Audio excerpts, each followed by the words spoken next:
The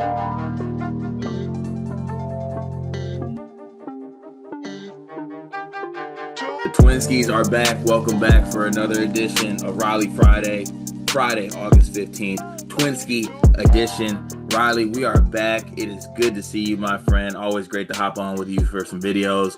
And might I say, no one rocks a Roback hoodie quite like you. I see them really dipping their toes into the college basketball landscape. I saw like Marcel Reed and I think Kate Klubnik rocking some gear, but let me tell you, they got nothing on you and Roback, my friend. How you doing? I appreciate that. I always got to represent. Remember, the code Sleepers Media 20 is still active on Roback. Please use that. Get 20% off your first order. This is our closest thing to a sponsor right now. Shout out Roback. They've taken great care of me. You're really easy to work with.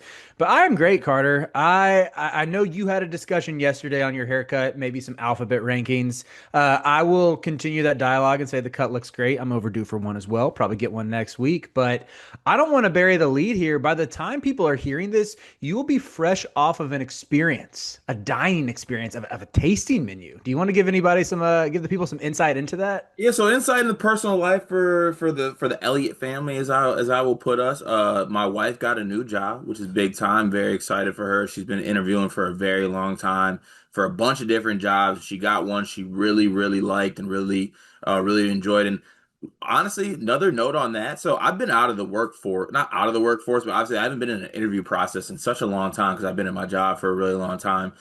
I was really unaware that people did that many rounds for interviews. Like they had my wife going through the damn ringer, man. She had like four interviews or like four rounds of interviews, but she came out on top. So to the rest of her competition, ice up. You know what I'm saying? Elliott family's eating good tonight. We're hitting Freya in Detroit. I will report back on how that is, but they got a vegan menu for tasting, and then they also have like a non-vegan menu for tasting. So she gets the vegan, I get the non-vegan. They got good cocktails, good Aperol spritzes for her. So yeah, I will report back. But I will say this, I'm not necessarily the biggest tasting guy. Like Riley, you know me, not a small plates Hmm. guy. Tasting is all Hmm. small plates, but it comes highly recommended. And also, it's what the wife wants. She's the one with the job, all right? She's the one who got the new job, so she gets to pick.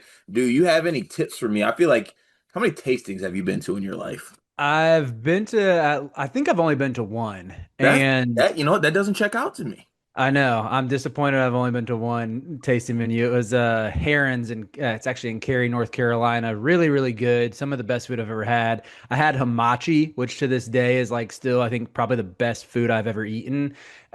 Which is it's some sort of like tuna, like rare tuna. Mm. And I had only known it. What's the Drake song that says something about hamachi doing numbers off the cups like Yahtzee? Yeah, I think that's middle of the ocean. Okay, yes. That was like that was what Fire. I was thinking as I yeah, incredible. That's like that beat change after middle of the ocean, he just raps for like 3 straight minutes and it's fire. But that's what I thought of as I was eating hamachi. I love my experience. I'm with you where my wife is really into tapas restaurants as well and very much likes to share, which I think is obviously different than a tasting menu, but has some similarities where I always have a little bit of skepticism. But I think the beauty of a tasting menu is with all the courses and they bring little like fun, silly face appetizer type Really. things in between the courses. Like you usually get full. Mm. Can I do my Greg impersonation for a second though? I might make this a bit whenever it's us. Please, why not? So Cart, correct me if I'm wrong, but a tasting menu has like 10 courses. Yeah, I'd say. How is that any different from your regular night, my friend? That's getting eerily good, and that's exactly what he would say. That kind of hurts me though. I will say though, right? But it is I'm facts by sorry, Cart. you. I'm sorry. But I'm excited to try it. I've heard good things about it. So just trying to expand my horizons a little bit. But shout out to everyone for tuning in for today's episode. We got great feedback on yesterday's episode after we were called out by folks. So we had our players only meeting. We're going to look to continue that momentum. So without further ado, let's go ahead and get to the YouTube comment of the day. Never ever forget, we respect and love our YouTube community. Let's see what I can get up with us today. Da da da da da da da da da da da da da da da da. Let's see here. 20-minute drive from Ohio. I got you. I'll stall. For me, when I go a week without a da da da da da da, it feels like it's like in dog years. It might as well have been 2 months since I've last heard one, and it's like coming into your house after a long day of mowing the lawn, after doing your mental reps and getting prepared, and you just feel that air conditioning. There's an ice cold glass of water waiting for you, maybe a little bubbly right next to it, and you're looking for that source of refreshment. That's how I feel being on these videos with you, Carter. Oh, wow, that is a great way to stall, and you did it just as I needed it. I thank you so, so much, Riley. Let's go with this one, actually. I like this one. So on the Zach Edey video, this comes from Falcon Howard, where I don't know if you saw this, but Matt Painter called or said Zach Edey would be an all-star one day in the NBA. Basically, went on to talk about his game. Falcon Howard said, all it takes is for one guy, one team to be very successful in a different style to revolutionize the way the game is played. Jokic did it playing center in a time when centers had to be elite rim protectors. Steph did it with the air raid perimeter shot in a time where guards had to be elite playmakers to play point or be athletic drivers and play shooting guard.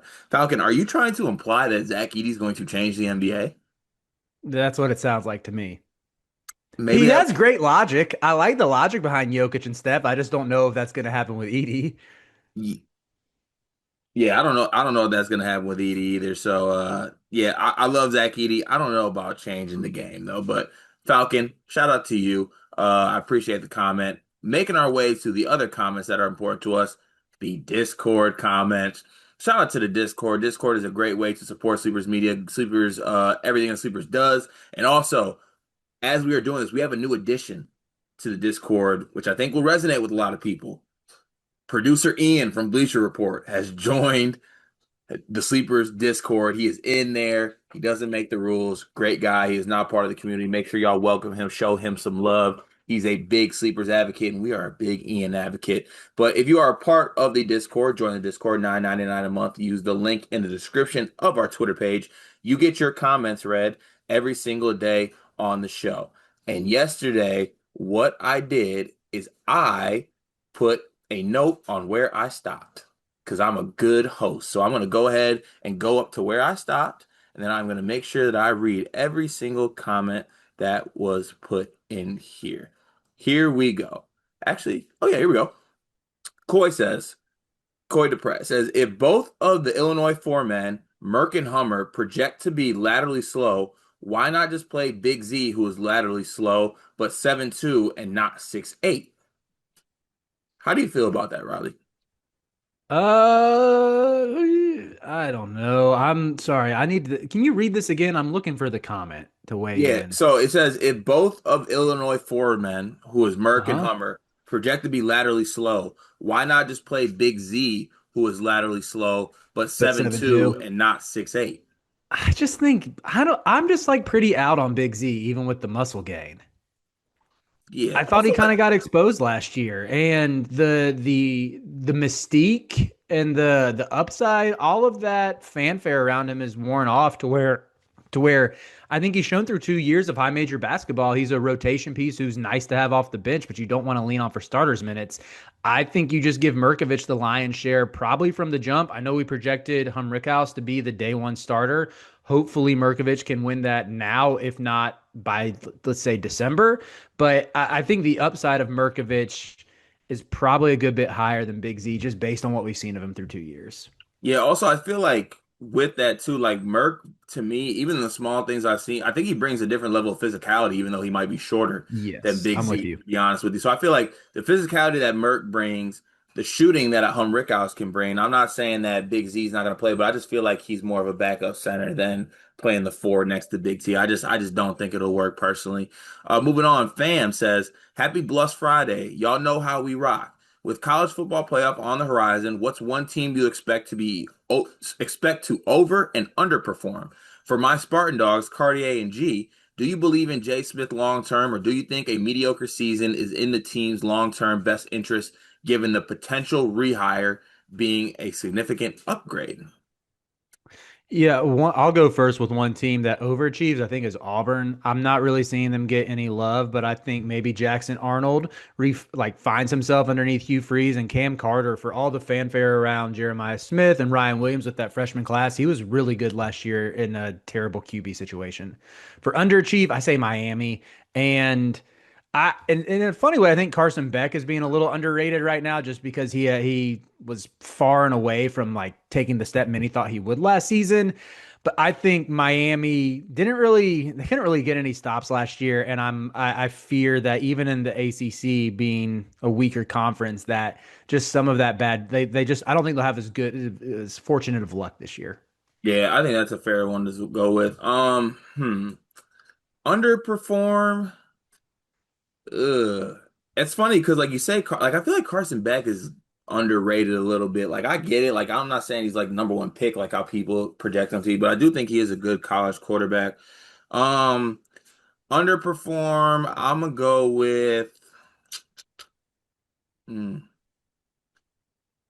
It doesn't feel fair, but I'm gonna go with Indiana. I don't know. Like I think they got some good pieces, and I think they could build off what Cincinnati did the first year. But I'm not a Mendoza guy, so I'll go away from that. Overperform.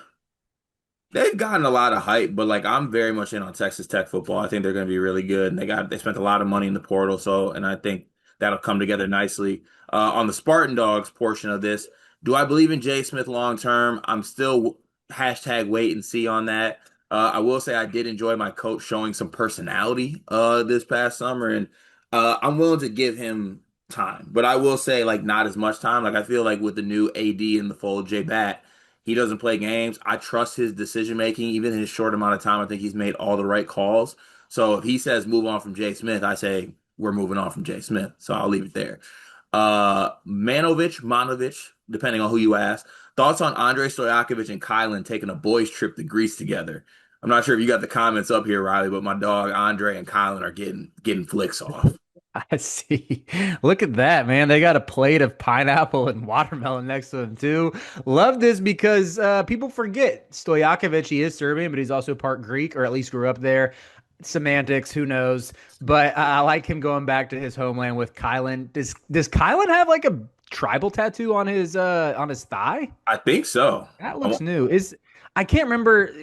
It might not be tribal, might be the wrong word, but I know it's something that's common in Polynesian Yeah, I was and about to say. Pacific Islander I think on cultures. his mom or his dad's side, he has like Polynesian or like Samoan or something like the Hmm. one of those Hmm. type heritage.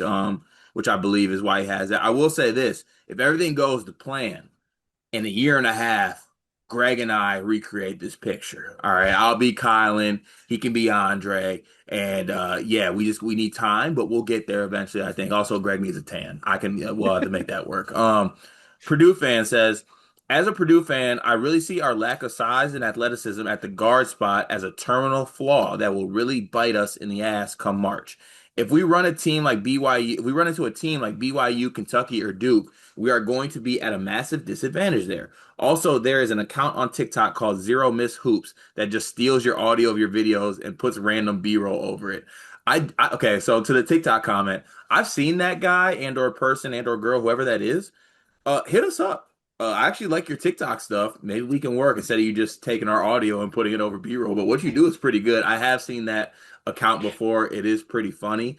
And I'll throw it to you after I do talk on this, Riley. But so the lack of size and athleticism for Purdue, I do think that it will be a disadvantage to them. But also, like sometimes when you're having these conversations about these teams, like everyone does have something. Like no one's perfect, right? Like not to take a little stupid cliche, but like I think Purdue can do some things that'll give them advantages over other teams. So like it ends up canceling each other out. I mean, even you look back to last year's national champion, Florida was not perfect, right? Like it took special performances from guys to get to the point they got to and playing right at the right time. But I think it's about you should feel confident that Coach Painter can come up with something to negate, I guess, that advantage like hurting you as much, right? And you just got to make sure that you're able to get to the point where you're able to win the game. You got any other thoughts on that, Riley? Just outscore him will be good. That's all we got to worry about. More points. No, I agree with who was the commenter who came up with this point? This is a Purdue fan. I mean, it's a good assessment, and I appreciate the honesty to notice the flaws, even when everybody is kissing your tuchus right now as the preseason number one team. Focus. But shout out to Goodman. But yeah, I maybe it bites them in the wrong matchup, but I think the odds are still in their favor to survive against 9 times out of 10. Yeah, I think so too. And you'll be all right, man. Everyone's got flaws. You just got to make sure that you do enough to get to the finish line. That's all it's about. Steve Nash says there's only one guy who can say the comments, and that's me. Greg, do you think Merez's stats look better or worse than they did at Illinois? I think Mars are going to be really good, and those two will probably split about 25 and 15 minutes. I just don't think he'll have enough opportunity for a massive stat jump. With Greg not being here, I'm subbing you in for this one, Riley. I think the stats will be similar. I know I've gone on record saying I believe Mara will ultimately win the starting center position, and if that's the case, I would expect pretty similar numbers to Merez, and who knows what happens for year three for him. Yeah, I do. I agree with that one. I also think like I don't know. I agree, but also like I'm team Merez as a starting center of this team. So Hmm. we'll see how it plays out. I think they both bring different things to the team, obviously different playing styles, but I don't know. I've really talked myself into like a Merez Yaxel front court more than I've talked myself into a Yaxel Mara front court. I gotta see it with Mara, man. I get it. He had the times last year, but I'm just not. I don't know. Sleeve. Let's I should see. probably trust your assessment because I'm not as locked into the Big Ten. I thought the highs for Mara, like I thought he really figured it out in No, February, and then he I'm not went. saying you're not right, low key, Riley. Honestly, it's more. I'm just not like Mara just doesn't do it for me. I just kind of, That's fair. it's even wrong of me to do so, but I ignore those performances. I don't think he put it together the way others do. Um, Greg, if you hate how Carter does comments, let's take it back to the good old days when you read them. I know you already do everything for this company offline, so I'll step in as the director of topic operations, basically the guy who keeps Sleepers Media Pod fed with things to talk about. Uh, Thank you, but no thank you, Sleeve. Let's go with that. Once again, Sleeve, I'll be on a plane when listening to this. Anywhere cool you guys are traveling to soon? I mean, Riley's probably got 9 trips to break down before the end of the year, but I'll be going to LA, or I'll be going to California in the what is it? I think the middle of September. Michigan State plays at USC in football, so we're gonna go visit some friends that live in that area that are USC fans. We're gonna go to the football game, gonna hang out with them. Our good friends, the Hazards, they just had a son too, who so we're gonna bring Leon, introduce them. It's gonna be a good time, but we're also gonna see Michigan State and USC football, so I'm very excited for that. Riley, where are you headed to soon? A beach, I'm assuming? No, I did all my beach trips in the summer. We're done with the beach for a little while. Nothing too crazy planned. Hopefully, we'll do a trip over Labor Day weekend. We've been looking at either going to the Shenandoah Valley in Virginia, go to the national park there, do some hiking, or going to Washington, North Carolina, which is a small town in the eastern part of the state. It's pretty scenic on a lake. It has some cool spots. So just something in driving distance, something easy. Love a good driving distance trip. And then Sleeve ends this with end of sleeve spree and says that Theo's hair looks phenomenal. Oh, thank you, Sleeve. I appreciate that. Here we go. Need that. All right. Now we have Malik Perry coming up, who does have a nice little bit of a flurry here. Let's see. Victoria Mboko, 18 years old, is taking down some of the best in the tennis world. She earned this shout out. Hope to see more from her. I have to tap into that. I can't believe Greg or Dion didn't tell me about this 18-year-old that's killing in tennis. That's on them. You got to take that up with them. Let's see. So Michael Jordan and his fishing team came in second place with a fish weighing 71 pounds, earned them $400,000. First place got 3.9 million. I'm learning to fish right now. And that's crazy how much first place got. Riley, are you a fisherman? I'm not, but I have some connections to the fishing world, and I can confirm, particularly again in the eastern part of the state of North Carolina, you can make a good living as a professional fisherman. Huh, very interesting. You know, it's funny to see, like, you know how, like, I feel like there's a certain wave of like activities that take over like guys' lives. Like some people let Hmm. golf take over their life, some people let pickleball, some people become runners, like that's their thing. It seems to be a high like guys taking up fishing. I guess like it's very relaxing, clears your Hmm. mind, it's fun to do. You can get competitive with it if you want. You think you'll ever do a fishing turn in your life? I could see myself doing it. I fished a little bit earlier this summer out at a lake just outside of Durham and had a good time. One of my good friends is very into fishing. I went deep sea fishing once about 8 years ago, got violently seasick after catching my first fish, but at least I caught something, but was yakking for the next 4 hours. Pretty miserable experience. What about you, Car? Are you a fisher at all? Are you ever done it? So my parents' house, when I the second house they lived in, it had like a little like pond in the backyard kind of, and they were fishing there, and I would fish like when I was younger, and it was fun, but Mhm. I don't know, it's just not something that really I feel the need to want to do right now. I'll fish every now and then, like when I go up north to visit friends at our cabin, they have like some of my boys like to fish, and just for camaraderie purposes, like I'll go like fish with them, but like nothing serious. I know like some people like load up a boat and they're out for like 9 hours a day just Yeah, like catching fish. That seems like a lot, but agreed. hey, is what it is. Shout out to all the fishermen out there. Malik, I'm only skipping this one because I think it's not okay to say on the show, but I will read the second part of it that says, with Damian Lillard becoming the GM of Weber State, will more NBA players take this path at the end of their careers? I think some players are doing it in the middle of their careers. Like Trey Yeah. Young is at Oklahoma. I think Terrence Mann's at Florida State. Like this is gonna happen Really? a I good didn't amount. know. Yeah, Good for Terrence Terrence Mann. Mann. Yeah, Huh. That's Terrence Mann at Florida State. I know Steph is helping out Davidson. I don't think it's a question of will this trend continue. I'm more curious to see how long these 10 years last before Steph is like, I have millions. Why do I need to worry about helping Matt McKillop scout some random white dude from take your pick, From a Balkan, Washington, North yeah, what from Carolina. Washington, North Carolina, or a Balkan state, like one of the Right, two. exactly.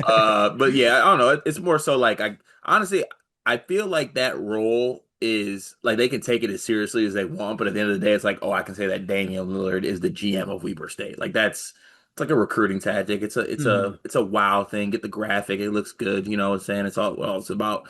Um, Malik says, have to give some praises in no order to Dion Carter, Ralph Riley, and Greg this offseason. Been pretty good. You all deserve recognition for your hard work. Booby, you too. Thanks, Malik. Appreciate that, man. Appreciate that. Let's see here. Happy Riley Friday to all who celebrate. It's from Malik as well. Hearing Mr. Riley has a pit bull gave him some extra respect points. Appreciate that, Malik. Malik is, Malik definitely stereotyped me into being a doodle owner, and I get it, but I will never own a doodle. I'm a I, rescue dog kind of guy. I respect that. I would guess that you had an Irish doodle, to be honest with you. Oh my gosh. I don't think I'm a doodle guy, but I can see why people do. Yeah, I respect it. Let's see here. A little bit of discussion in the comments. We don't want to do that now. Malik Perry, once again, sorry, it's not over. Mainly for Carter. How come Ethan Taylor isn't our top target? It's been a long time since we had a good five. He would make things a lot easier for everyone else. Then Maximo, Jalen Collingwood, and Josiah Jervis. There's plans B's, but those four stood out to me. Yeah, look, I like when Michigan State is attacking right now in the recruiting class. Look, I very much want Ethan Taylor. He is my he's my second prospect just because I like Jervis so much. Like I think Jervis is a killer, and I think Carlos Medlock Jervis backcourt would feed families greatly. But Ethan Taylor's not far off. I mean, we haven't had a 7 foot reliable center in a long, long time, and I honestly since Paul Davis probably, to be honest with you. So it's something that we really, really need. I just everything I'm seeing right now is that Michigan State's like third for them, so like or for him. So it'll be interesting to see how it plays out. And then as far as the other guys, Maximo, we talked about him on the channel. I really like Jalen Collingwood. The more I watch him, the more I want Michigan State to get him. But yeah, some really good recruiting stuff from Michigan State that I appreciate them kind of doing it. Let's see here. Malik once again. Ralph is still one of my guys no matter what. He's still a part of Sleepers, still waiting on my apparel. Salute to my guy Brian Ralph, man, doing great stuff over there. We miss you, Stink. Um, what else we got here? Malik says someone who's going to be flying in an aircraft said that. Okay, no, we're not. Malik, come on, man. What are we doing here? We're not doing that. But he also says any weekend plans. What are your weekend plans, Riley? To be honest with you, I don't know. Probably just chilling. Don't have anything on the docket. I've been traveling a lot, like the past literally 4 weekends, so I'm excited to just have a chill one at home. Yeah, respect it. And then I thought it was over because he said end of flurry, but then he said in one more comment, uh, oh nope, it isn't with Guy leaving for college. I'm worried about the kid. He didn't know the difference between a rat and a possum, but he's going to New York. Not the real New York, but he's still going to a different universe on the East. Any advice for him?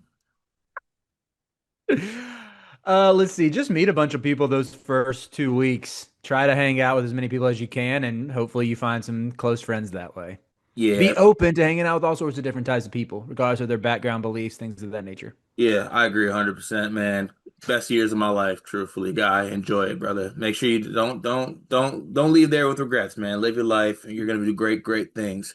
UConn 99. With this year's draft expected to be loaded, do you think that some players may do another year if eligible to be a better player in a weaker draft? Being a UConn fan, I'm wondering if Braylon may take this route. So I guess my counter to that would be, I think the top three is loaded for sure. AJ, DP, Cam Boozer. Then I think there's a tier of players that could go. It's like it feels wide open, picks 4 through 14, which might lead to some unexpected players leaving instead. Yeah, I think so. And look, Braylon Mullins, I think, is going to have a really good year, and if he's a lottery pick, I think he goes for what it's worth.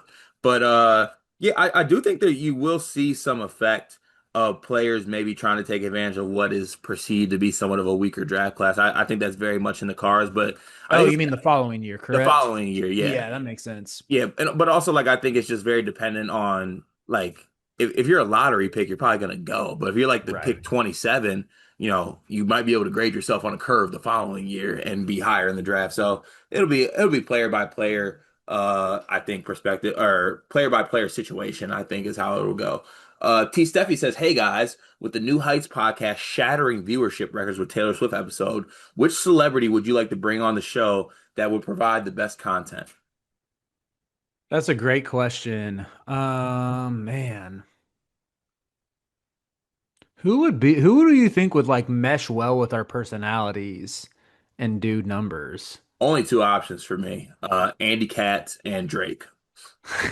That's those are the only two. Like, could you see Drewski meshing well with us? I can see Drewski messing well with us, or maybe like Central C. Central C feels like he'd be fun. I need to man them on the podcast. Big ups. I'm trying to think if there's any. Am I forgetting any actors? I mean, I could pay a little homage to Dev Royal, the King here, and say Ryan Gosling. Ryan Gosling would be. I feel like it'd be good to get like an act like, or honestly, what about Chalamet? Like, I feel like he's pretty big in the Yeah, the sports world, and like, and we did DM him asking him to come on. He didn't answer, but like, maybe that's Chalamet might be the top. Yeah. yeah. I'd also like just to mess with Greg. I'd like to bring like Luke Combs on and see like how he acts around Luke Combs as have him on the podcast. I think that'd be funny. Let's see what Derek else. Jeter for you. See ya. See ya. Good grief, man.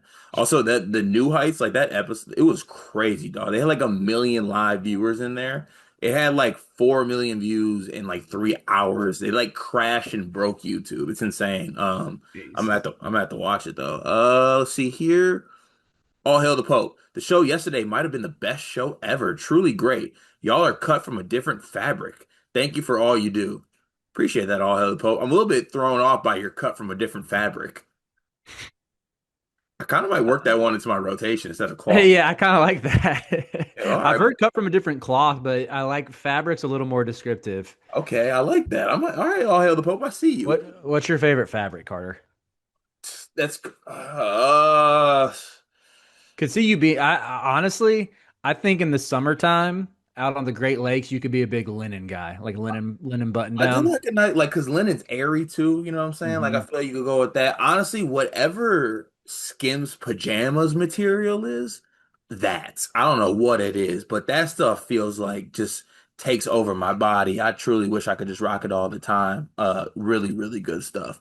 Let's see here. All hail the Pope. Could Yelovich be what Derek Willis was for us or a Nate Sestina? How long will it take for him to catch up to Division One ball? Those some deep cut pulls right there. I guess Riley, I'll let you go first. What do you think Yelovich looks like? I guess with Kentucky. I'm a big believer in Yelovich. He's someone who I think the tape pops. I think his athleticism translates immediately. Plus, he's 6'11". But with a lot of these Euro guys, a lot the athleticism is the main concern. And even playing in the Adriatic League, you don't see. I wouldn't say there's like if there's any knock on that league, it is the athleticism and the physicality.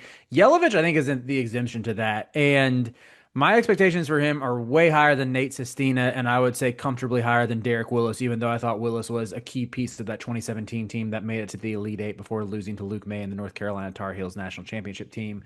But yeah, a Derek Willis type year wouldn't be a bad outcome. I would just say my hopes are a little bit higher. Yeah, I think I go along the same route. I feel like that's like more of a floor for him. I Hmm. think you want to aim higher with Yelovich. I'm a big believer in him. I think he can bring a lot more to the team than those guys did, respectfully. Also Nate Sestina, I feel like was better with La Familia than he was actually when his time in Kentucky, even though he was a Right. good player at Kentucky. Uh, He can I definitely had some like exhibition highlights where I was like, dude, Cal might have found him one here with Sestina. yeah, Sestina might have been can I test your knowledge here? Where is Sestina transferred from? Transferred, yeah, into Kentucky. Buck Bucknell. Never ever doubt Riley Davis, the ball knower. That's exactly why he's here. I appreciate you greatly. I said that because I come across these TikToks where it's like people naming what colleges these players went to. And I see that. I'm like, dog, I would be incredible at that. Truthfully, I feel like I go like 50 for 50 and all that. Let's see here. Don't want to all hail the Pope. Who do you think Kentucky's best all-around player will be? I think JQ could be, but also if it includes shooting threes, maybe Chandler. It's Otega Owe. Yeah. Oh way. Yeah, you're overthinking it all, Hill Pope. I'm sorry. Uh, college football is coy. College football is six podcasts away. Who wins the Heisman? Pick one of Arch Manning, Garrett Nussmeier, Cade Klubnik, or Drew Aller. Of that group, I'd say Arch. Part of me wants to double down on my Auburn overachieving and say, oh, maybe Jackson Arnold, silly face. But if we want one of those types of picks, but I think Klubnik and Aller, I'm higher on Aller than most, but I think he and Klubnik are getting the attention because they're pretty much like the most known commodities at the top of the sport. Mhm. Correct at the quarterback position, and I know we saw Arch perform in a couple games last year, but Aller and Klubnik are the two known guys, and a lot of these other names. I guess Nussmeier's a relatively known commodity at this point, but beyond that, it's a lot of like projection and upside and hoping guys hit either in new situations or someone. What's the dude's name at Alabama who just got named the starter? Ty Simpson? Thank you. I isn't there an Austin Simpson out there somewhere? I mean, I'm guessing, yeah, somewhere. I Tice, I knew it was something Simpson, but with him, we're you wouldn't be surprising to see him put himself in the conversation just because of the weapons around him, things like that. But yeah, that's why I think Club Nick's getting a little overhyped because of just the state of the quarterback position. Yeah, also I feel like Cade's like the safe pick here because I feel like his Mhm. stats are going to be really good. Clemson's like they're one of those teams that has like all types of players returning to as well. But I'm an Arch Manning guy, so I'm gonna pick Arch. I'm gonna feel good about picking Arch. I rock with Arch. I will rock with Arch. It is what it is. All hail the Pope. Aberdeen, Chandler, Owe, Mo D, JQ, the best defensive lineup possibly in basketball. Thoughts? No, That's- whoever Houston's starting five is, yeah. Also, like just because that's the defensive lineup, what is that team gonna do? Is Aberdeen the point? I guess so. Yeah, let's. I'm I mean, also not like I know Florida was a top 10 defense last year, but I didn't really watch and be like, oh, Aberdeen's really pivotal to this top 10 defense. yeah, I think they'll be good defensively. I think best lineup possible in basketball is a step too far for me. War chant. Respect was given, bit ended. Salute to you, War Chant. Salute to you. Salute to the 80s while we're at it. Pikel, please. Quick ranking of the Big Ten basketball arenas you haven't made it to yet. Also, do you guys want the occasional random trivia back once the season gets closer, or did that get stale? I want the trivia back for what it's worth, just to throw that out there. And then arenas I haven't been to, I'm not going to rank them, but I do say, like, I want to get out to the West Coast places. I've actually been to the Galen Center. But I'd like to go see a game at UCLA for sure. And then I feel like I gotta go to a game at Rutgers. Like I gotta get out to Jersey Mike's, the rack as I like to refer to. I gotta get out to one game there. Riley, any Big Ten plays? I mean, you want to go to the Brez, right? Yes, I've never been to a Big Ten game before. If I had to rank it, I've said a lot of mean things about Indiana. I think Assembly Hall would be Dude, Assembly, still dude, it's dope. It is It would good. be my number one, especially if it's let me get a big non-conference game where Assembly Hall's rocking. That would be my first choice. Toss up between Mackey and the Brez for 2 and 3. I might lean the Brez, and it's a little bit of play toward my Twinsky, but I also just feel like I resonate with Michigan State fans and would be among like-minded people there who are into similar types of basketball as me. So let me give the Brez 3, and I'll go Mackey third. Love it. Good choices. All very, very fun. Doctor, fun fact of the day. Mark Pope has only had one team finish top 50 in Ken Palm defensive efficiency. And actually, Where's that? that is wrong. And Sully in the Discord proved that. So, Doctor, you can't come with a fun fact of the day and then it'd be wrong. So, come on now, let's not do that. Moving on here, War Chant for Illinois. What would you do with the four-man spot? Is there anything they can do X's and O's wise to help their terrible defense? No, just play Merkovich and hope it works out. I think you play Merkovich, and I think you hope it works out. And then, like, for me, bad defensive teams, and I know I say this negatively a lot, but I do think you got to get kind of gimmicky, right? Like, Mm. you are dealt the cards that you're dealt personnel wise, and I think you just need to do everything to put the guys in the best position. Like, your best defender is probably Kylan Boswell. I think do some things that make it very much that your defensive strategy. You try to really stop things at the point of attack. And also, I think even making some small adjustments that things just kind of like you play drop coverage and like it's gonna suck, but just funnel people to Big T and hopefully he can be better and more of a physical rim protector than he's been in the past. But yeah, I don't know. For me, I don't think anyone expects Illinois to be like this defensive team, but just don't be god awful, and then you can make it work, right? You can still be a successful basketball team. Um, Sleeper War Chant, Greg doing the comments is the best version of Sleepers. Greg is an elite host, and Carter is an elite analyst. What about my elite haircut, War Chant? Once again, we went through these comments, and no one gave me love on the cut. Shout out to barbecue sauce, man. My guy cut me and always get me right. But yeah, Greg does a great job with the comments, I must say. Greg is amazing. I love Greg. Miss you, little stinker butt. Um, War Chant again. I always appreciate your advice and responses. Thank you. You guys are the coin I flip sometimes on 50-50 decisions. I love that we can be that person to make decisions. Honestly, Riley, can I use you as a 50-50 decision maker right now? Yeah, please do. So I had an 18-ounce iced coffee this morning.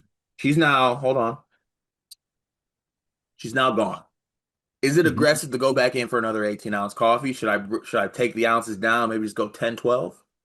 I would probably go for 10 to 12, yeah, but I think an extra cup of coffee not really going to harm you. Make sure you just mix in some water, but I know you're hydrated. Hey, Big hydration was, I believe, what they called you your junior year at Albion. yeah, junior year Albion, I was big hydration. Senior year, big emotional leader.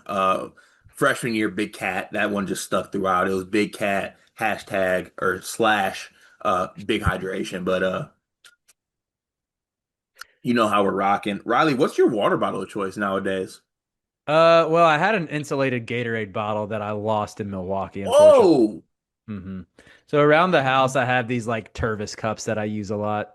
No, you might have to get one of these. These the Owalas, I think it I've is. heard good things about the Owalas. Yeah, Yeah. I made the leap. This is an elite water bottle, I must say. It's just got like because you can like pour, right? But then like this part right here, like you can I mean, for lack of a better term, you can suck it, you know what I'm saying? Like that if you need to. But let's see, last one of the day. Bryce O'Jarn said, great show yesterday. For potential trades, what is the best stretch for Illinois could get in return for Boswell and Merkovich? That's a good question. Best Give. stretch four.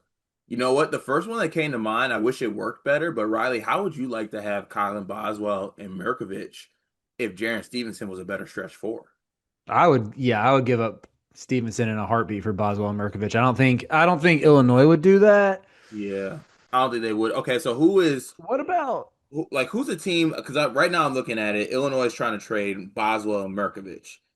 could you That means like Mahalo would be the one probably. Like maybe you want a mhm. two guard? Like who's a good trade we could do for a team that needs a point guard? So I'm looking at Indiana. Do you give up Tuck for Boswell and Merkovich? Because then you have Connerway and Boswell as your starting backcourt. You at least have a proven high major guy who can start alongside Connerway and Wilkerson. And if DeVries is out of the way, just throw Trent Sisley into the fire and see what happens. Yeah, and they get Merkovich in that trade too, so you could Yeah. go Oh, Merkovich, true. Reed Bailey in the front court. Honestly, that's the one. I like that one. Indiana fans and Illinois fans alike in the Discord. Let us know if that trade would go through. Interested to know. That does it for the Discord comments today. Shout out to everybody in the Discord. Hope we did the Discord comments right today. We are going to continue that momentum moving forward. We are presented by nobody, but we are always presented by Riley and our Lord. Could we have a word, please? Yes, I got you taken care of. Today, it comes from Psalm 46, verses 1 through 3. It's God our refuge. It says, God is our refuge and strength, a helper who is always found in times of trouble. Therefore, we will not be afraid, though the earth trembles and the mountains topple into the depths of the sea, though its waters roar and foam and the mountains quake with its turmoil. This is a verse that gives me comfort just when you see discord, when you see dissent, when you see evil and injustice in the world. It's not to minimize any of that for anybody dealing with real pain or real ramifications of that. Definitely want to be sensitive to that. But this is at least a truth that has kept me grounded and has kept me hopeful throughout any sort of negative circumstances with God as our refuge and strength. So, sleepers, you have been awakened. Riley, that always hits just right at just the right time and gives us elite momentum heading into the show. Let's get to it. Topic number one, Mr. Davis. Without further ado, have you ever told me your middle name? Do you want to state your middle name? It's Talbot, It is. after my father. Man, shout out to my guy. Tommie hasn't been liking any of my tweets lately, or like any sleep. Dang. Is he has he moved over to the other guys as well? Yeah, he's just inter Talbot left us for Trilly, man. Damn it. I'm actually surprised because he was in the early part of the summer. He was big into retweeting our content, so I'll have to see where he's All been. right. But Tell my guy I miss him, man. Hope all is well with him. Just know I'm always thinking about him. But topic number one for us today. What do you got? okay, so you remember the Drought 3 by Lil Wayne? Oh, okay. First of all, let's not ask dumb questions. Of course, on Apple Music now. By the way, Lil Wayne put all the Is it drought stuff really? on Apple. Yeah, it is. What was your favorite song on the Drought 3? Hey, Mr. Carter. Oh, wow. I was thinking you were gonna go, Sky is the limit, Wait, limit, that limit. was on the Drought 3, wasn't it? Mm-hmm. That's a hard. I'll probably have to go with that. Even though the Mr. Carter ringtone on my Oh little man. Verizon chocolate went Mm-hmm. crazy. Well, anyway, I mentioned the Drought 3 because we are going to go through the Power Five conferences and talk through the longest tournament droughts. And we will also predict which team with the longest tournament drought will end it this year. Ooh, okay. I like it. I like it. You're So we're evil. gonna start. We're gonna start in the ACC, and to be clear, there are a lot of teams that missed the tournament last year. So I might fly through some of these, but I do want you. I want to get your guess on some of these for when you think the last time they made the tournament was. Oh, that's a crazy question to ask me, but okay, I can try my best. That I want to see you how are many you can not get. setting me up for success whatsoever. All right. Well, let's start in the ACC. SMU. When do you think the last time they made the tournament was? Did they ever make it when like Semi Ojeleye was on the team? Was that That the was the year? time. Yep. So that had to be 2017. 2017 was the last time they made it. Okay, that's actually SMU special Ojale. by me, and I hope everyone knows. Hand up on this one. I promise you, I'm not looking this up whatsoever. So that's good by me. Yeah. Great pool. Wake Forest. You know the last time they made the dance? Am I wrong? Has Steve Forbes ever made the tournament?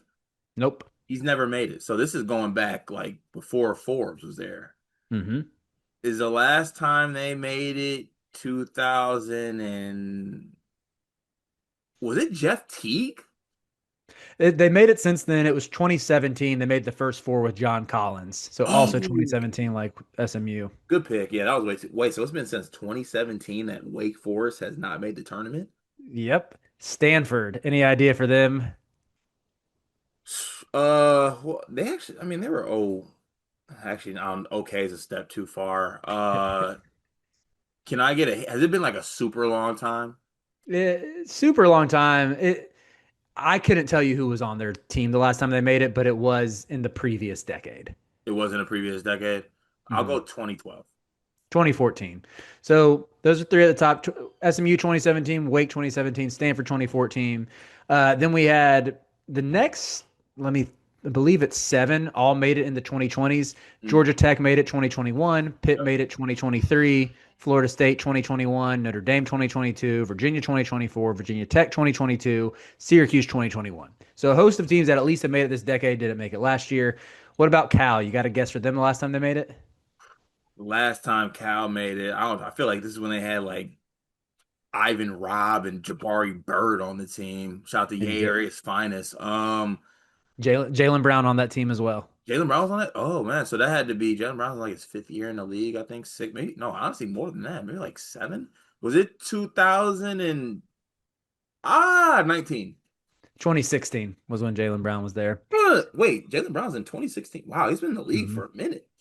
For real. That's crazy. Wow. NC State last made it in 2024. Boston College 2009. Boston College with the longest drought. Miami 2023. Any of those teams, what is the longest drought that you think will end this year? The longest drought that I think will end this year. This is gonna sound dumb, and I'm gonna fall for it, Riley. But like, just bear with me slightly on this one. The phrase I like to use is every now and then a blind squirrel can manage to find a little bit of a nut, one might say. I think that Forbes eventually gets across the finish line somehow, some way. Maybe it's Kevin Sweeney's of the world getting in my ear and like buying into, but like I guess I'll ask you this.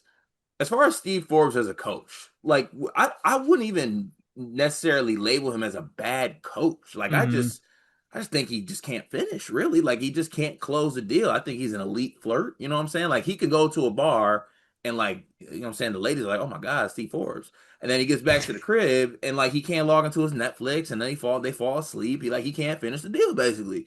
So it's like I don't know. I think there's enough on the team to eventually get across the finish line. And I'm gonna go ahead and say they do it this year. I don't hate that pick, but them and SMU are the two bubble teams that are always on the bubble and never get there. I think SMU has a slightly more talented roster. Probably believe ever so more in Steve Forbes.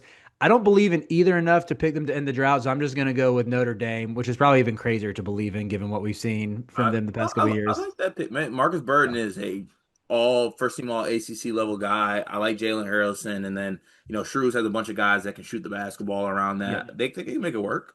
Yeah, so I think they'll be my pick to end their 3 year tournament drought. Like Or I guess it'll be four by the time this year comes around. Let's move on to the Big East. We have Villanova, who last made it in 2022, have yet to make it under Kyle Neptune. We have Georgetown, who made it in 2021 after winning the Big East tournament. Butler, want to guess when the last time Butler made it was? 20 before probably like 2018. Yep, 2018 with Yeah. Laval Jordan. It's been a long drought for a once proud program. Providence 2000, excuse me, 2023. DePaul at 2004. 21-year drought for the Blue Demons. Seton Hall at 2022. Any of these that you like to end their tournament drought? You know what? I think Georgetown is going to be good this year. Malik Mack in year two, I think he'll work out really, really well. Uh, can I overreact real quick? Deshaun Harris Smith almost had a triple double in their game. Like, Yeah, right. and actually, Riley, I feel like you and I talked about Deshaun Harris Smith when he was going into Maryland about like how Mm-hmm. excited we were about him and how Mm-hmm. good he was at AAU circuit and how like, okay, yeah, he doesn't have a jumper, but this kid can play. Maybe it finally comes together at Georgetown, being closer to like, I mean, not closer to home, he's at Maryland, so like, but I think it will work out for him. And I think he's going to be a good player and. I think Cooley's a good enough coach to, get them to the finish line. So I think I'll pick Georgetown to end the drought. Yeah, Georgetown was my pick as well. I'm at least monitoring Butler, and I'm scared of that because I think Thad Did Matta you is just say beyond you're washed. monitoring Butler? Lucas Harkins has kept me tapped into the fan base, and there's a shockingly high amount of Butler fans who are optimistic about this year. What in the Harkins is going on in this They second? got Finley Bizjack, year two breakout, Jamie Kaiser. And speaking of Maryland They got transfers, oh wow, they got Jimmy Kaiser. Michael Ajayi, Gonzaga transfer. They have their point guard Stink Robinson, freshman coming in. Stink. Literally goes by Stink. Yeah, Wait, what? You know what? Honestly, now you got me. Like they got. I love the Jai. I did too. He was not good at Gonzaga, but maybe No, he but finds his level at he Butler. was really good at Pepper. It was a Pepperdine. Hmm. Yeah, he was really good. Okay, I like that. All right, yeah, I like maybe I'll peek at the Bulldogs a little bit. All right, moving on to the Big Ten. This is like the most Big Ten stat thing ever. I'm surprised the league office. Actually, you know what, league office, if you hear us or whoever runs the Big Ten MBB Twitter page, post this stat. Only two teams haven't made the tournament this decade, and that's Washington and who's the other one that I saw? Minnesota. Everybody else has made the tournament in the 2020s. Well, that's it. That makes it an easy pick. It's Washington. I think Washington is going to make the tournament. They're going to I be do as well. They last made it in 2019, and same as Minnesota, but I think Washington ends the drought. yeah, definitely Washington. Moving on to the Big 12, we have West Virginia, who last made it in 23, Kansas State, who last made it 23, TCU made it in 2024. Have zero memory of that. My apologies to who was that shooter they Oh had? no, Tennyson. wait, that TCU team was good. That was that was a team with Lampkin, Micah Peavy. They had Mike It Miles on the team. That was that team, right? it was the year after PV. I Was it think it even? was with what's dude? Was it with Jameer Nelson Jr.? I literally looked this up No, last I don't night, but think. it was No, not no, Mike I don't think Miles' team. it wasn't Mike Miles. Mm-mm. It was the year after he was gone. It was Who Uday was the center. was Kobe Coles on that team? Was Jacoby Coles on the team? It was Avery Anderson, Jameer Nelson Jr., Travion Tennyson, the shooter, Emmanuel Miller. Emmanuel Miller was nice. Yeah, Jacoby Coles, Micah Peavy, Ernest Uday. Okay, what I had no. I forgot that team made the tournament. What? Same here. I was shocked when I saw that. They made it in 2024. Utah has not made it since 2016. They have the longest drought. Cincinnati 2019. That's a pretty long drought as well for a pretty good program. UCF 2019 with Taco Fall was last time they made it. Oklahoma State 21, Arizona State 23, Colorado 2024. At risk of being a little goofball here,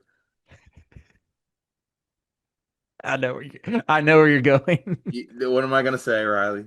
You're gonna go Wes Miller in Cincinnati. Oh, I love Sean Abayev. I'm sorry. I can't let him go, man. I can't. He's cold. He's cold. I don't know if it's good enough to actually do anything for the team, but like I mean there's some I don't know, there's some like rumors around that like Jizzle James might not be on the team, so that scares me. But like if he has his pieces, Sean Abayev is I think a very impactful person, a very impactful player. Is there anyone that I'm kind of like when's the last time Kansas State made it? Like they do have Haggerty, right? Yeah, Kansas State was my pick at 2023. I know it's not very fun, but I think they have the best roster of these teams, and we've at least seen Tang do it. His back's against the wall. Maybe he saves his job. It's a good backcourt, and I like their Euros. So I'll Yeah, go with K State, even though I'm I don't with feel that. great I about it. like it. Lastly, we have the SEC. This one made it easy. It was LSU last made it in 2022, South Carolina at 2024. And I do not think either end the drought. Listen, I'm gonna go. I'm gonna get bold here, Riley. My Tigers are gonna end it. Dedon Thomas is going to drag LSU to the tournament. I don't know how. He probably won't, but I believe. I believe. Let me tell you, they at least have some elite names on this roster. They have a freshman class of Ron Zipper and Maisie Mosley. Yeah, I'm in on that. I'm in. I'm in. That sounds fire. That was a fun exercise, Riley. I like that one. You still got your creativity back. Don't let anyone tell you differently. Topic number two. Without further ado, Mr. Davis. So yesterday, Arman Jovic shared his international player rankings with our Discord, and this is not guys who are returning. So Big T, he's ineligible for this. Fedor Zujic, guys like him. I'm trying to think if there's any other big names. It's all the guys who are coming into the sport this year and looking at them and their impact. So I sent this to you. I wanted to react to this and then maybe do a little bit of our takes on who do we think will maybe not necessarily be the best or the most talented, but most impactful, who could have the biggest roles for their respective teams. Okay, I like this. I like this a lot. All right, so I got this list up here. Just to give people a little bit of insight here, at least names I recognize. Riley, if I miss somebody, you can throw it out there. We got our guy Dominic Sarr at 2, Heinz Steinbach 3, Mario St. Supri, who will be at Gonzaga, right? He's Mm-hmm. 4. DeRitter, Virginia's on here. Your guy, Luka Bogovic, comes in at 7 on this list. Sonata Fru, Mihajlo Petrovic, Omer Meyer. A lot of really good international names on this list. I will say, I'll start off by saying this. The first one that's hit me in the face right away is Dwayne Aristode. Dwayne Aristode, like I keep hearing all this great stuff from him out of Arizona to where like he could take that 3 spot over. Like obviously they have Del Orso, And then there's another international player that they have, right? Yeah, Ivan Karchenkov, who's ranked Oh, so 16th, they're literally back most to back hot. on this. They're back to Hmm. back on this list. Aristode is 15 and Ivan is 16. So yeah, it's going to be very interesting to see which maybe one of those players kind of takes that spot. But I think Dwayne Aristode could have a massive impact for Arizona this year. I mean, you've heard me go on record. I love Arizona's roster. I have them in the Final Four. I'm a big fan of Karchenkov. I think as long as one of those two can eventually take the reins from Del Orso, who I think can play a role, but just has some limitations, particularly defensively, Arizona will be sitting pretty. But yeah, a lot of good players who I'm excited to see. I was kind of surprised to see Filip Jovic that high for Auburn. Mm. He's someone who maybe he's more of a swing piece than I envisioned. I thought he was going to be strictly a bench guy. Just in the mega games I watched, I didn't think he always stood out, but I know he's a pretty good shooter at 6'9", so I think he should find a role there. Someone who I was kind of surprised to see that high was Ilias Camaradine. I might have botched that pronunciation, but the combo guard who will be playing at Ole Miss this upcoming year. Seeing him ranked this high, do you remember last week, Cart, when we hypothesized maybe that Chris Beard could turn back the clock and have a top 10 defense when we were projecting our top defenses per Kimpom? Yeah. I like kind of want to be in on Ole Miss if Camaradine is this big time. Ooh, okay. I don't mind that. I don't mind that. I mean, look, you have a team in Ole Miss, like they have some talent coming in. Like Store, I think Store's gonna bounce back. Just straight up. I think Mhm. Store's gonna bounce back. Nico Bundle's extremely talented. Malik Dia, who I loved last season, now in year two, being an up transfer from Belmont, he could be a guy that I think could put up like 18 a game, 17 a game, depending on Mhm. who the leading scorer is on this team. So like I do think that Chris Beard has a lot of talent, has some underrated talent on that team, and he's one of the best coaches in the sport, right? When it comes Mhm. to getting it done on the court. So he's one to definitely watch out after here. As I was scrolling through this, I'd love to get your thoughts on this as well. And maybe this is because I mean this is just ranking players. This isn't like situation or anything like that. I'm assuming, right? Mhm. Yeah, it is. Jacob Furphy should be higher than I 13. agree. I was surprised Furphy was that low. Yeah, Furphy, to me, from what I've seen, is a top 15 international prospect in this class. Now, we've heard Braylon Mullins be incredible. Obviously, they got Jalen Stewart also at the three spot. I'm not sure like where they would play Furphy. He's 6'5", so you could play him like small forward, shooting guard. Maybe Mhm. there's some minutes for him behind like a solo ball possibly. But Jacob Furphy was so impressive with Australia, and I think he's going to be a freshman who's going to be really, really good. Yeah, I'm with you. A couple other observations. Miami has two guys in the 60s and one in the 70s, which I was surprised to see some of them that low. They have a Turkish big name, his last Salih Altunis, who highlights looks like a low post scorer, and then they have Timothy Malovech, I believe is how you pronounce it, who is another. I think he was on Mega or another one of the ABA guys. Who seeing him that low is a little bit surprising to me. And then Alexa Ristich for Indiana at 76. I was kind of surprised to see him that low. A couple other notable names: Kareem Retail at Arkansas. 137th. Don't think he'll be an impact guy at all, but just knew that we have a decent amount of Arkansas listeners and kind of surprised they took him. And then our guy, Luis Obiora, potential Michigan State Spartan, ultimate Texas Longhorn, down all the way at 140. Ooh, The 140. big the big Brit. Big, the Why big. so low on him? I was the original Big Brit. Never forget. Shout out to the Albion Britons. But yeah, I was interested to see him very low. I mean, also like I feel like they played some of the hits in this one. You have a lot of guys coming to the ACC, right? You got Hmm. DeRitter, you got Fruit. Also, like I have come along with this recently. I haven't talked to you about it, Riley. I've actually talked to a friend of mine who is a Virginia Tech fan, right? And he's been in purgatory the past couple, Yes. just Virginia Tech basketball hasn't been what it's been. He goes by Neo. I think it's Nicholas Abadalis, I want to say. Hmm. Yeah. The minute he got on campus, the first thing I see is him punching all over people, and his international film is crazy. They're Yes. like a lot of people are saying that like Mike Young and Chester, they got an NBA player at Virginia Tech, which is insane.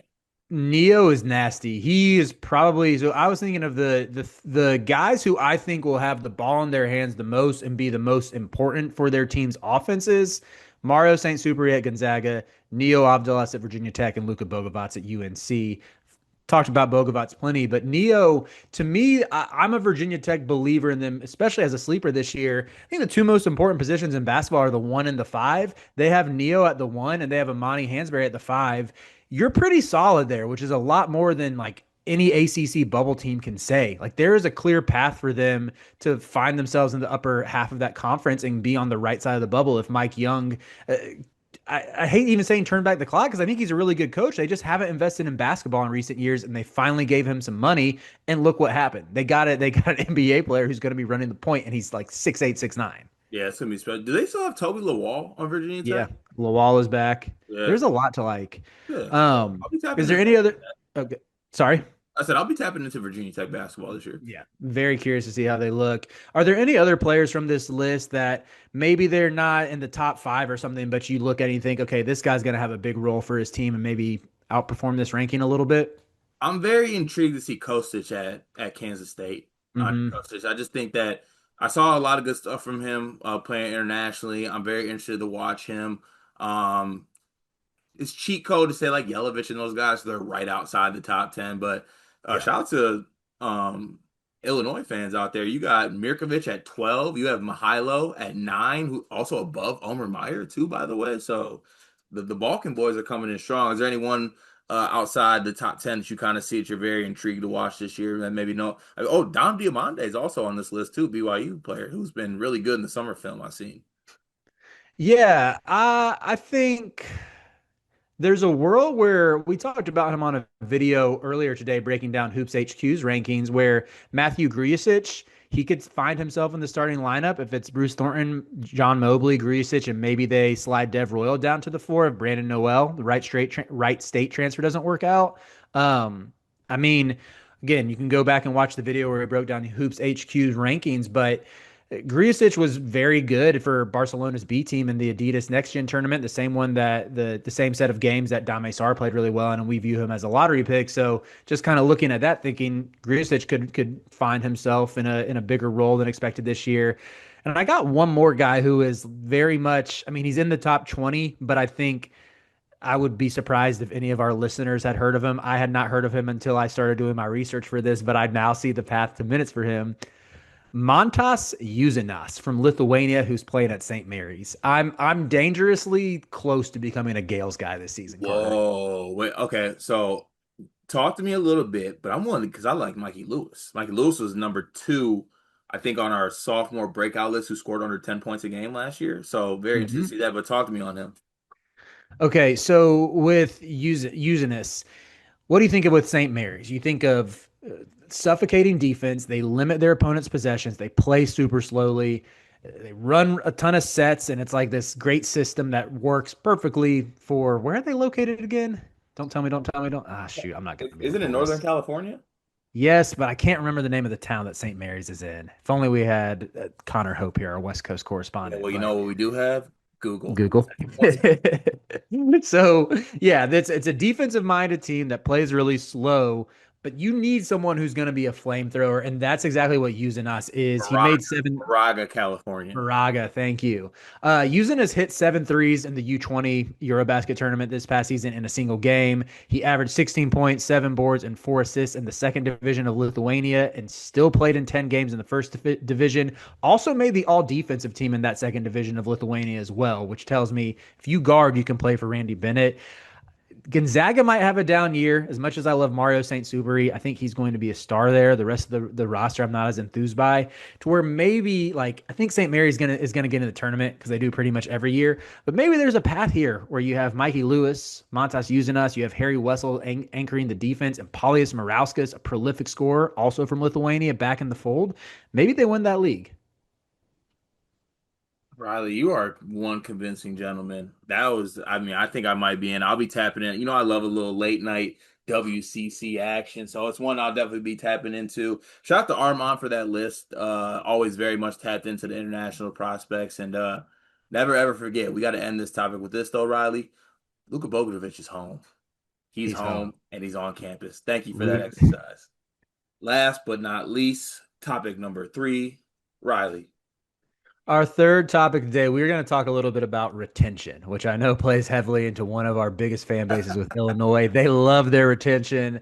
Surprisingly, probably not going to hit on Illinois a ton here, but this was actually a topic inspired by our one of our newest contributors, Ryan Hammer, who was tweeting about how much San Diego State retains this upcoming season.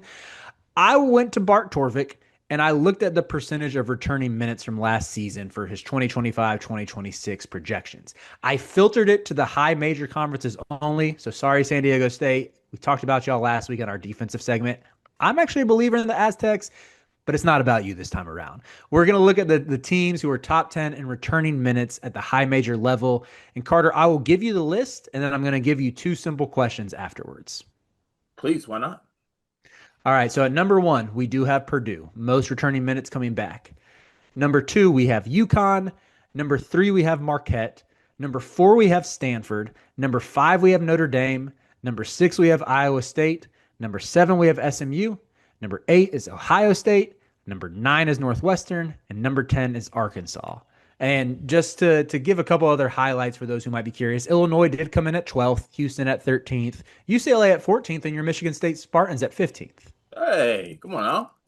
Bringing it back. But I want to focus primarily on that top 10. So the first question, we're going to go rapid fire through this, Carter. With this team being in the top 10 in returning minutes, do you care? So we're going to start Purdue. Do you care that they're in the top 10 of returning minutes? Hell yeah. Hell yeah. Those minutes are made up by Braden Smith, TKR Fletcher Lawyer. Easy enough. UConn, do you care? Yes, I still. Ooh. Okay, that's a kind of a crazy question because yes, I care, but also like they got rid of the guys that I don't care about and added new guys. So Mhm. Riley, what do I do? I think I care. I do care. I Yes, would I still care. I would still lean yes. Still Yeah, lean yes. You get solo ball, that implies that I care. yeah, and Caravan too. Care. And then care. Oh, Yeah. true. Oh, Terrace too. Yeah. Oh yeah, I care. My apologies to Caravan, fan of the program who appeared on our draft show. How could I forget? Never, never. Marquette, do you care? No. I'm an emphatic no with Marquette as well. Stanford, do you care? But ask me again. Stanford, do you care? No, all respect to the trees, but no. Notre Dame, do you care? I do care. I do care. I do care because Marcus Burton's back, and Mhm. I think that's huge for Shrewsbury. And some other like role players are coming back as well. I think his son will be back. So yeah, I care. Iowa State. I do care because I think Otts is a coach that does extremely well for retention. He's one of the better coaches in the game. And like you bring back your point guard, Momcilovic. Yeah, so yeah, I care. Joshua Jefferson, who I'm very excited to watch this season. I think he's going to be poised for an even bigger role. So yeah, I care. I love Joshua Jefferson. I would still almost lean no, but your point about Otts, he does things unorthodox, and I think this will benefit them. I'm just really scared of like them losing both Curtis Jones and Keshawn Gilbert with their two most prolific guards. Yeah. SMU, do you care? I don't, but why do I feel like you're going to tell me that I should care? I don't think you should care. Okay. Maybe I think maybe Boobie Miller, Samet Yigitoglu, going back to the argument about being set at the 1 and the 5, they're above replacement level. Maybe Yigitoglu breaks out his second year in Dallas. Maybe Boobie gets a little more consistent, but overall, I'm still hard pressed to care. Yeah, that's probably right. Ohio State. I care. I care about my Buckeyes, man. Listen, this is it. We're finally gonna do the damn thing. We're gonna make it happen here. Yes, I care. I care that Bruce Thornton's back. I care that Mobley's back. I care that Devin Royal's back. I also care that the guys who were part of the returning minutes left. So like no Sean Stewart, no Aaron Bradshaw. Yes, I care. I care as well. Northwestern. I'm supposed to care, but I don't. But I'm I supposed. loosely care about Nick Martinelli. I just wish he would have hit the portal and played for a better team. Well, honestly, like for some reason, I feel like if Nick Martinelli did hit the portal, like he would have ended up at UNC somehow. I feel like. I'd be happy about that. To me, I'm looking at Bill Self like, why were you not tampering with this guy? You're telling me he wouldn't be a perfect fit for the 4 in your system, running high lows with Flory Badunga? They'd rather have Trey White. I wouldn't. Arkansas, do you care? I want to say no. I'm more I'm more focused on I think the incoming pieces than returning. But like at the same Mhm. time, like Brazil back is really good. And then Carter Knox too. I take it back. I care. I care. I do too. I think Carter Knox is more impactful than most fans realize, even Arkansas fans. I just think he's so versatile and plays really hard and can make reads with the ball in his hands. He can get downhill, and he can Oh, defend. my word. Yeah. Also, like that last, I think it's the last game in the turn. Like Carter Knox had like 5 blocks too. Like Yeah. he can rebound, he could score. So yeah, I care.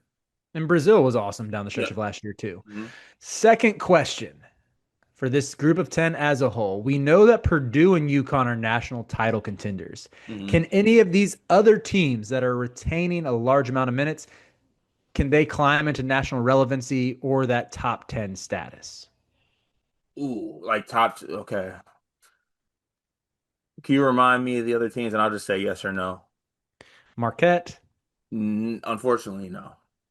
Stanford, No. Notre Dame, No. Iowa State. No, not enough for me. I think both Notre Dame and Iowa State could be like Yeah, like eh, like back end top 25 teams. also my Mike just went out on me for a second. Can you hear me? Yeah, I hear you. Okay. Where was SMU, No. Ohio State. Yes. Agreed. Wait, not national title. I'm just saying like they can be good, right? Like Yeah, top. yeah, like national relevancy or top 10. Yeah, Yeah. yeah. Northwestern, No. Arkansas. Yes. I think we're aligned on that. All Yeah, right. in lockstep. That So, feels good. Riley, great day from you on the topics, I must say. I really much appreciate you, my friend. One big thing presented by my barber's hands being blessed by the man upstairs himself. I'm sorry if that's out of pocket, Riley, but I mean, it's a great cut. To you, sir, one big thing. man, we haven't had a latest we excuse me, we have not had an installment of gym etiquette in a while, and I need to make a PSA. It is not that hard to practice good hygiene before you go to the gym. I understand you might start to smell bad once you get there, but if you come in stinking it up, just wear deodorant. You'll survive if you shower off beforehand. Yesterday I was on the bench, about dropped the weight because someone behind me just had some terrible, I don't it smelled like worse than BO, lost focus for a second. And it's just a big pet peeve of mine to not practice good hygiene when you go to the gym. Yeah, I'm a big advocate because I know not everyone like wants to shower before they go to the gym. I mean, depending on when you do it, I mean, I shower every morning, so that's just how I kind of operate. But you at Mhm. least got to swipe some deodorant, man. Like have some Yeah. courtesy to other people. Swipe some deodorant, go to the gym, then do your shower afterwards. But like, yeah, it's you can't operate in that space. Or buy some new workout clothes. Like sometimes your old gym clothes, they get worn out and it's like the sweat gets embedded in them and yeah, it smells bad. Throw them things out. Rowback will get you covered. Like once again, I got a promo code with your name on it. Make sure you're wearing clean clothes when you go to the gym too. That's my rant.